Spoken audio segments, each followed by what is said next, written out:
একজন ভক্ত ঠাকুরকে বলছেন, মহাশয়, আমি পাপী, কেমন করে বলি যে ঈশ্বর আমার ভিতর আছেন? ঠাকুর বলছেন, ওই তোমাদের পাপ আর পাপ।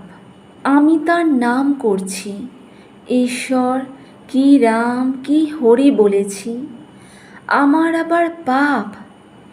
এমন বিশ্বাস থাকা চাই, নাম মাহাত্ম্যে বিশ্বাস থাকা চাই। তখন ভক্ত বলছেন, মহাশয়, কেমন করে ওই বিশ্বাস হয়? ঠাকুর বলছেন, তাতে অনুরাগ করো। তোমাদেরই গানে আছে, প্রভু বিনে অনুরাগ করে যজ্ঞে যাক, তোমারই কি যায় জানা?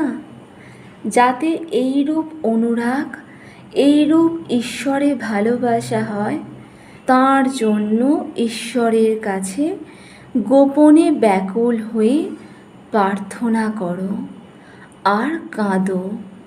বিষয়ের জন্য লোকে কত কাঁদে, ঈশ্বরের জন্য কে কাঁদে বলো দেখি?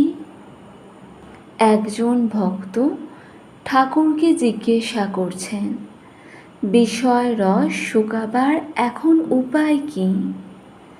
ঠাকুর বলছেন, মার কাছে ব্যাকুল হয়ে ডাকো, তাঁর দর্শন হলে বিষয় রস শুকিয়ে যাবে। কামিনী কাঞ্চনে আসক্তি সব দূরে চলে যাবে। আপনার মা বোধ থাকলেই এক্ষণেই হয়। তিনি তো ধর্মমা নন, আপনারই মা। ব্যাকুল হয়ে মার কাছে আবদার করো। ছেলে ঘুড়ি কিনবার জন্য মার আঁচল ধরে পয়সা চায়। মা হয়তো আর মেয়েদের সঙ্গে গল্প করছে। প্রথমে মা কোনো মতে দিতে চায় না, বলে না, তিনি বারণ করে গেছেন, তিনি এলে বলে দেবো, এক্ষুনি ঘুড়ি নিয়ে একটা কাণ্ড করবি। যখন ছেলে কাঁদতে শুরু করে, কোনো মতে ছাড়ে না, মা অন্য মেয়েদের বলে, রোশ মা, এই ছেলেটাকে একেবারে শান্ত করে আসি। এই কথা বলে চাবিটা নিয়ে করাত করাত করে বক্স খুলে একটা পয়সা ফেলে দেয়। তোমরাও মায়ের কাছে আবদার করো, তিনি অবশ্যই দেখা দেবেন। আমি শিখদের এই কথাই বলেছিলাম। তারা দক্ষিণেশ্বর কালীবাড়িতে এসেছিল। মা কালীর মন্দিরের সম্মুখে বসে কথা হয়েছিল। তারা বলেছিল, ঈশ্বর দয়াময়।